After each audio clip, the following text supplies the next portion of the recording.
Hey guys, welcome back to my channel. और आज हम बात करने वाले हैं म्यूचुअल फ़ंड के ऊपर कि म्यूचुअल फ़ंड क्या है और म्यूचुअल फ़ंड में किस तरीके से जो है काम होता है, आप यहाँ पे किस तरीके से काम करके पैसे अर्न कर सकते हैं एंड यहाँ पर किस तरीके से म्यूचुअल फ़ंड टोटली तरीके से एक इन्वेस्टमेंट प्लान होती है जिसको डिज़ाइन करना होता है। तो यहाँ पर जो है आप किस तरीके से विदाउट रिस्क जो है आप यहाँ से बहुत सारा रिटर्न ले सकते हैं। तो मैं इस वीडियो में इन सारी चीज़ों को आज कवर करूँगी। बेसिकली मैं आपको बता देती हूँ कि म्यूचुअल फ़ंड का जो वर्क है वो क्या है और म्यूचुअल फ़ंड क्या है। बहुत सारे लोगों के दिमाग में ये सवाल रहता है कि म्यूचुअल फ़ंड क्या है, बहुत नाम सुन रखा है बट पता नहीं होता है कि म्यूचुअल फ़ंड है क्या। तो म्यूचुअल फ़ंड में जो है मैं क्लियर एक चीज़ बता दूं आपको कि मार्केट में अगर शेयर मार्केट की बात करेंगे आप, तो शेयर मार्केट को लोगों ने नहीं समझने की वजह से, जिनको जानकारी नहीं है, और 90% लोगों को शेयर मार्केट के बारे में प्रॉपर नॉलेज नहीं है, जिसकी वजह से उनको लगता है कि शेयर मार्केट में लोग पैसा डुबा देते हैं, पैसा बर्बाद हो जाता है। लेकिन मैं आप लोगों को एक चीज़ यहाँ पे क्लियर कर दूँ कि शेयर मार्केट में आप कितनी भी गंदी स्कीम में अगर लॉन्ग टर्म के लिए पैसा लगाते हैं ना, तो आपका जो पैसा है वो 99% केसेस में नहीं डूबने के चांसेस होते हैं। 1% केसेस ऐसे होते हैं जब किसी तरीके का अगर फॉल्ट हो जाता है तो वहाँ पर ऐसा देखा जा सकता है, बट 99% केसेस में ऐसा चांसेस नहीं होता है। और अगर अगर गंदे स्कीम में आप पैसा लगा भी दिए हो तो भी वहाँ का जो रिटर्न आपका होता है वो आपके बैंक के एफडी से तो ज़्यादा ही होता है। कहीं ना कहीं आपको 9% से 10% आपको रिटर्न ईजीली तरीके से जो है मिल जाता है। अगर हम किसी अच्छे स्कीम की बात करेंगे तो अच्छे स्कीम में अगर आप पैसा इन्वेस्ट कर रहे हो एक लॉन्ग टर्म के लिए, तो वहाँ पर आप देखोगे कि 10% आपको वर्स्ट केसेस में मिल जाता है और 20 से 22% जो है वो आपको बेस्ट केस में मिल जाता है। तो ये आपके लिए एक बहुत ही बढ़िया रिटर्न होती है, क्योंकि 20 से 22% रिटर्न लेने के लिए तो लोगों को सोचना पड़ता है। तो लेकिन अगर आप एक अच्छे स्कीम में पैसा लगा रहे हो तो वहाँ से इतना रिटर्न तो आपको मिल ही जाता है। ठीक है, एक चीज़ मैं यहाँ पे और आप लोगों को बताना चाहूँगी कि बहुत सारे लोगों को ऐसा लगता है कि म्यूचुअल फ़ंड में ओनली फॉर जो है आप शेयर मार्केट में ही पैसा लगा सकते हैं। ऐसा नहीं है। आप म्यूचुअल फ़ंड के अंदर में गोल्ड में, real estate, date funds, equity, share market वगैरह इन सारी चीज़ों में जो है बहुत ही आसानी से जो है पैसा लगा सकते हैं। और म्यूचुअल फ़ंड में काम क्या होता है, ये काम कैसे करता है म्यूचुअल फ़ंड। तो म्यूचुअल फ़ंड में मैं आपको एक चीज़ बता दूं, यहाँ पर ये पोल करने का काम करती है। लाइक दैट आप ये समझो कि अगर मुझे किसी इक्विटी का, किसी शेयर का शेयर ख़रीदना पड़ेगा और उस शेयर का दाम है 5,000 रुपया और मेरे पास 5,000 रुपया ही है, ठीक है, तो मैं सिर्फ एक पर्टिकुलर शेयर को परचेज़ कर पाऊँगा। ठीक है, लेकिन अगर मैं चाहूँ कि मैं 2-3 जगह पर पैसे इन्वेस्टमेंट करूँ, 2-3-4 जगह का शेयर मैं परचेस करके रख लूँ, वो चीज़ यहाँ पे कम्प्लीटली नहीं हो पाएगी।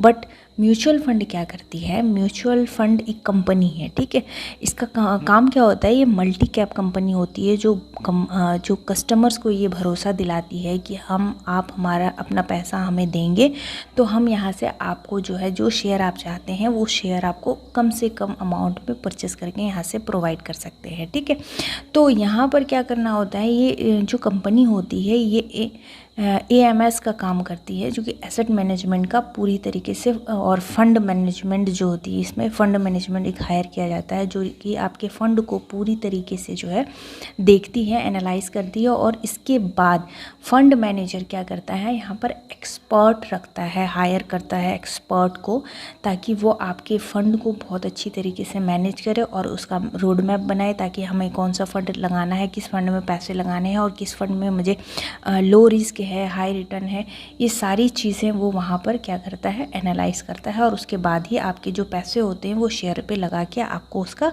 यूनिट दिया जाता है। यहाँ पर बेसिकली म्यूचुअल फ़ंड क्या करती है, आपके जैसे हज़ारों लोगों से पैसे लेती है। मान लेते हैं कि आपके पास 2000 रुपया है, तो आप चाह रहे हैं कि मैं 2 या 3 शेयर में उसको लगाऊं, तो ये अकेले आदमी नहीं लगा सकता है, क्योंकि अगर शेयर का रेट 2000 का ही हुआ तो आप एक ही लगा पाओगे।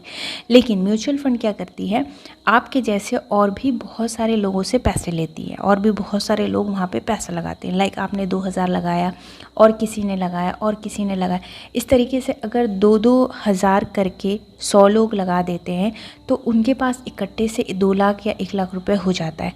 और उस पैसे में वो क्या करते हैं, जो मान लेते हैं कि अगर 25 हज़ार की भी शेयर वो ख़रीद रहे हैं तो 1 लाख रुपए में 4 शेयर परचेज हो जाएंगे इजी तरीके से।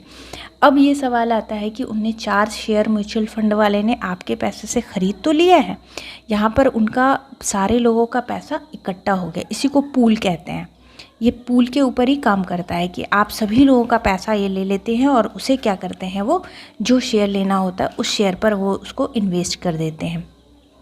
ठीक है, इसके बाद क्या करते हैं, वो उसी पैसे का, अब वो शेयर को आपको नहीं देते हैं, शेयर की जगह पे वो क्या करते हैं, अपने म्यूचुअल फंड का यूनिट आपको प्रोवाइड करते हैं कि आपने 500 रुपया इस शेयर में लगाया है, 200 इसमें लगाया है, 400 इसमें लगाया है।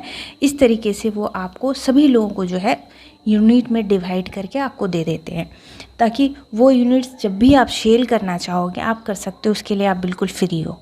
जब आपका मन करे तब आप उसको सेल करके वहाँ से क्लोज़ कर सकते हो और वहाँ से बाहर आ सकते हो। तो बेसिकली म्यूचुअल फ़ंड का यही काम है। म्यूचुअल फ़ंड के अंदर में एक चीज़ और है जो मैं आप लोगों को बता देती हूँ, यहाँ पर आपको लो रिस्क में हाई रिटर्न मिल जाती है, क्योंकि यहाँ पर आपको चीज़ों को खुद एनालाइज नहीं करना होता है। तो चलिए मैं इसके बारे में एक चीज़ और मैं आप लोगों को यहाँ पे क्लियर कर दूँ। यहाँ इसमें आप इसमें 3 तरीके से इन्वेस्टमेंट कर सकते हैं। ठीक है, पहला तो ये, या तो खुद आप बाई करें, लेकिन इसमें कुछ एडवांटेज ये है कि आपको, अगर आप सेल्फ करते हो तो आपको टाइम बहुत लग जाएगा, क्योंकि आपको शेयर मार्केट के बारे में अगर नॉलेज नहीं है तो आपको टाइम लग जाएगा लो रिस्क में हाई रिटर्न लेने में। और इसका एडवांटेज ये है कि आप किसी अदर पर्सन के ऊपर डिपेंड नहीं होगे। दूसरा ये है कि आप एक्सपर्ट हायर कर लो, ताकि एक्सपर्ट आपके पैसे को अच्छी जगह पर लगाए और वहाँ से आपको अच्छा रिटर्न दिला पाए। लेकिन उसके लिए आपको क्या करने पड़ेंगे, एक्सपर्ट को फीस देने पड़ेंगे। अगर आप देने के लिए तैयार हो तब तो ठीक है, नहीं तो ये एक डिसएडवांटेज हो जाती है कि मुझे, अगर मैंने किसी एक्सपर्ट को हायर किया तो मुझे उसे फ़ीस देने पड़ेंगे। और तीसरा है म्यूचुअल फ़ंड, बहुत ही आसान है। आप यहाँ पर इजीली एक बार पैसा लगा दो और यहाँ पर जो फ़ीस होती है वो बिल्कुल नहीं होती है, कोई फ़ीस नहीं लगता है। यहाँ पर बहुत लो फीस लगता है, बहुत ही छोटे अमाउंट का फ़ीस लगता है, वो आपको देना होता है। एक बार आपने शेयर परचेस कर लिया, उसके बाद मार्केट को एनालाइज करना, मार्केट में क्या चल रही है, कौन सा फ्लक्चुएशन चल रहा है, आप देखो अथवा नहीं देखो, आपको किसी तरीके का कोई प्रॉब्लम नहीं होता है। अब मैं बता देती हूँ कि म्यूचुअल फ़ंड का जो है एडवांटेज क्या है। आप म्यूचुअल फ़ंड में क्यों इन्वेस्टमेंट करोगे, एक सवाल आ रहा है। तो म्यूचुअल फ़ंड में इन्वेस्टमेंट करने के कुछ फ़ायदे हैं, आप उसे देख लीजिए। मैं इसके बाद क्या नुकसान है वो भी मैं आपको क्लियर कर दूँगी इस वीडियो में। फ़ायदा ये होता है, सबसे पहले तो आप कम पैसा लगा रहे हो और आपको ज़्यादा अच्छे शेयर मिल जा रहे हैं। अगर आप 25,000 का शेयर ख़रीदना चाह रहे हो, 5,000 रुपया है तो नहीं खरीद पाओगे। लेकिन म्यूचुअल फ़ंड में अगर आप लगाते हो तो म्यूचुअल फ़ंड वाला 25,000 के शेयर को ख़रीद के आपको दे देता है 5,000 में ही, उस अकॉर्डिंग आपको यूनिट मिल जाती है। पहला फ़ायदा तो ये आपको हो गया। दूसरा फ़ायदा ये होता है कि आप अगर खुद से एक्सपर्ट को हायर करते हैं तो उसको आपको फ़ीस देना पड़ेगा। लेकिन म्यूचुअल फंड वाले के पास, कंपनी के पास खुद की एक्सपर्ट होते हैं जो आपके पैसे को देखते हैं, उसका रोड मैप बनाते हैं, उसका स्ट्रक्चर बनाते हैं और उसके बाद वो आपको चीज़ों को प्रोवाइड करते हैं। तो कहीं ना कहीं फ्री में आपको एक्सपर्ट का प्रॉफिट मिल जाता है। ये दूसरा फ़ायदा है। अगर मैं तीसरे फ़ायदे की बात करूँ तो तीसरा फ़ायदा ये है कि आप म्यूचुअल फंड में एक बार पैसा लगा दीजिए और आराम से रहिए, कहीं कोई दिक्कत नहीं। ये नहीं कि आपको मार्केट चेक करना पड़ेगा, आपको देखना पड़ेगा, आपको क्लोज़ करना पड़ेगा, आपको पूरी जानकारी होनी चाहिए, पूरा नॉलेज होना चाहिए कि कौन सा मार्केट, कौन सा शेयर अपन होने वाला है, कौन सा डाउन होने वाला है, कौन सा लोअर केस में जाने वाला है, कौन सा मिड केस में कैप में जाने वाला है, कौन सा जो है हाई कैप में जाने वाला है। तो ये सारी चीज़ें आपको यहाँ पर एनालाइज़ करने की ज़रूरत नहीं पड़ती है। अब एक और पॉइंट है, SIP का नाम आप लोगों ने सुना होगा। SIP में अगर आप इन्वेस्टमेंट करते हैं तो यहाँ पर क्या है, एक बहुत बड़ा रिटर्न आपको मिल जाता है। अच्छा, बहुत बड़ा रिटर्न क्या मिल जाता है कि SIP को अगर आपने अपने बैंक के साथ अटैचमेंट कर दिया हर महीने के लिए कि मेरे महीने से जो है SIP में इतना पैसा कट के ऑटोमेटिकली सेटअप हो जाना चाहिए, तो एक टाइम के बाद आप देखेंगे कि आपके पास एक बहुत अच्छा हैवी अमाउंट हो जाता है और वहाँ पर आपको फ़ीस नहीं देनी पड़ती है, फ्री ऑफ, बिल्कुल फ्री होती है, ये फ़ीस फ्री होती है। और यहाँ पर जो है ये जब चाहें आप इसको बढ़ा भी सकते हैं, आप SIP को जब चाहे रोक भी सकते हैं, जब चाहे बढ़ा भी सकते हैं। और यहाँ पर जो है अगर बहुत सारे लोगों का सवाल होता है कि अगर हमारा SIP बाउंस कर गया तो क्या होगा। तो अगर आपका SIP बाउंस कर गया, किसी महीने आपके अकाउंट में पैसा नहीं है और SIP का डेट आ चुका है, तो अगर आपका SIP बाउंस कर जाता है तो उस केसेस में क्या है कि आपको कोई नुकसान नहीं होता है। जो 15-20 रुपये जो बैंक के चार्ज लगते हैं बस वही लगते, इसके अलावा आपको किसी तरीके का और कोई नुकसान को झेलने की ज़रूरत नहीं पड़ती है। तो ये तो मैंने आपको बता दिए कि म्यूचुअल फंड में पैसे को इन्वेस्ट करने का फ़ायदा।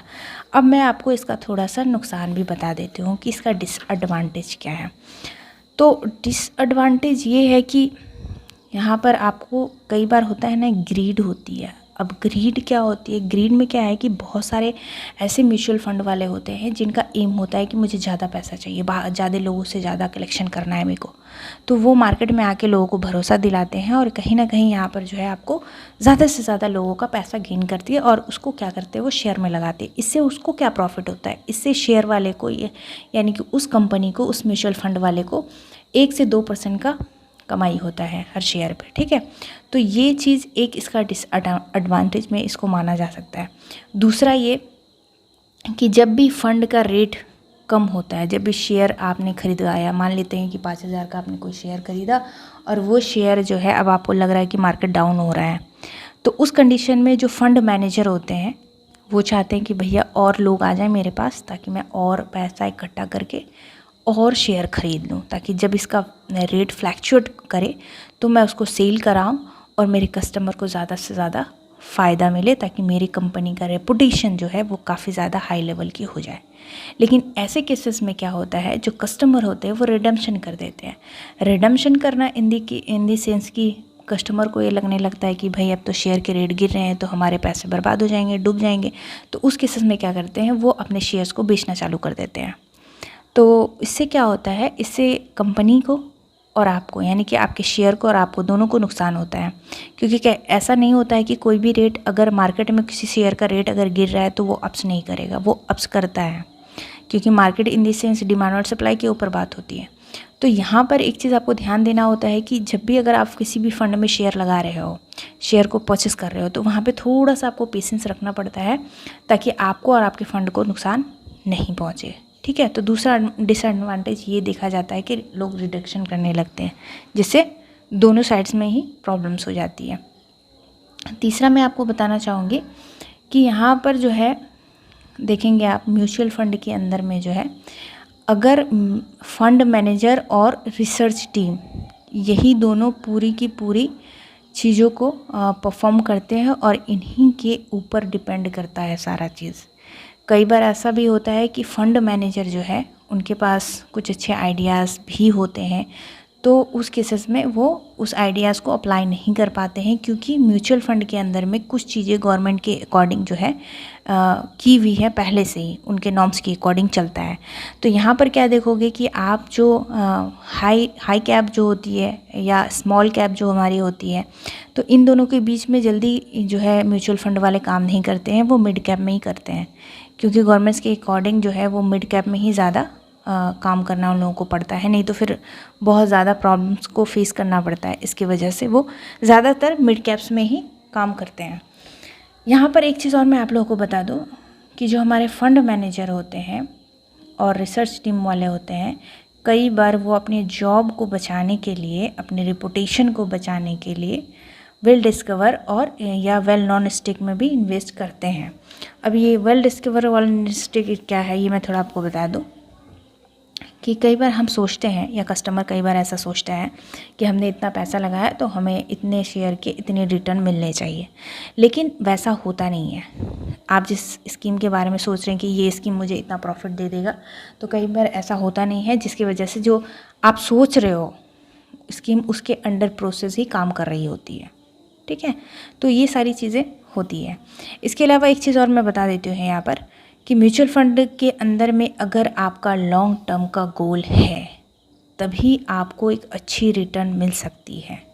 अगर आप शॉर्ट टर्म के लिए किसी चीज़ को करना चाह रहे हैं तो वहाँ पर डिपेंड करता है कि आपकी नीड क्या है। अगर आपको हैवी अमाउंट की नीड है तो वो शॉर्ट टर्म में आप नहीं कर पाओगे। कुछ लोगों का ऐसा थिंक आउट होता है जो कि एक डिसएडवांटेज में ही आता है कि मुझे शॉर्ट टाइम में कम पैसे में ज़्यादा अर्निंग करना है। तो म्यूचुअल फंड के अंदर में ये चीज़ आप नहीं कर पाओगे, ये चीज़ थोड़ा मुश्किल हो जाता है। ठीक है, यहाँ पर डिपेंड करता है कि जैसे 10 साल के बाद बेटी की शादी करानी है, 15 साल के बाद बच्चों के एजुकेशन के लिए चाहिए, 20 साल के बाद रिटायरमेंट हो गया, तो उसके बाद क्या होता है कि हमें एक हैवी अमाउंट की ज़रूरत होती है, जिससे जो हमारा जो भी प्रॉब्लम को हम फेस करने के लिए हमें होता है, लगता है कि फेस कर सकते हैं, उन प्रॉब्लम्स को हम नहीं फेस करें, इसकी वजह से क्या करते हैं, पहले से ही अपना पूरा का पूरा प्लानिंग सेटअप करके रखते हैं। तो उस केसेस में ये ठीक है। लेकिन अगर कोई सोचता है कि नहीं मुझे शॉर्ट टर्म के लिए चाहिए और मैं 2 महीना 3 महीना लगाऊँ फिर मुझे हैवी अमाउंट रिटर्न मिल जाए, ऐसा नहीं होता है। क्योंकि यहाँ पर म्यूचुअल फंड के अंदर में जो है पैसे लगाने के भी कंडीशंस होते हैं, 1 साल, 3 साल और 5 साल, इससे ज़्यादा आप लगा नहीं सकते हो। अगर इसके अलावा आपको लगाना है तो फिर आपको SIP में जाके लगाना पड़ेगा और वहाँ से रिटर्न आपको अच्छी मिलेगी। लेकिन 2 महीना 1 महीना आदमी लगा के सोचेगा कि अच्छा रिटर्न मिल जाए, ये नहीं हो सकता है म्यूचुअल फंड के अंदर में। ठीक है, तो मैं आशा करती हूँ कि आज का जो वीडियो है आप लोगों को समझ में आया होगा, क्योंकि मैंने बहुत कोशिश की है कि मैं ज़्यादा से ज़्यादा आसान से आसान शब्दों में जो है आपको समझा पाऊँ। और आई होप सो कि आपको हमारा ये वीडियो आज म्यूचुअल फंड के ऊपर में जो मैंने बनाया है कि इसके एडवांटेज डिसएडवांटेज क्या है, म्यूचुअल फंड क्या है, जो लोगों को पता नहीं होता है, तो मैंने कोशिश की है कि मैं समझा पाऊँ। आई होप सो कि वीडियो आप लोगों को अच्छा लगा होगा। अगर कोई सवाल हो, किसी तरीके का कोई सवाल पूछना हो या कुछ सजेशन देना हो तो बिल्कुल आप कमेंट बॉक्स पे मुझे दे सकते हैं। और वीडियो अगर अच्छी लगी हो तो चैनल को सब्सक्राइब कर लीजिएगा एंड एक लाइक ज़रूर कर दीजिएगा। Thank you so much.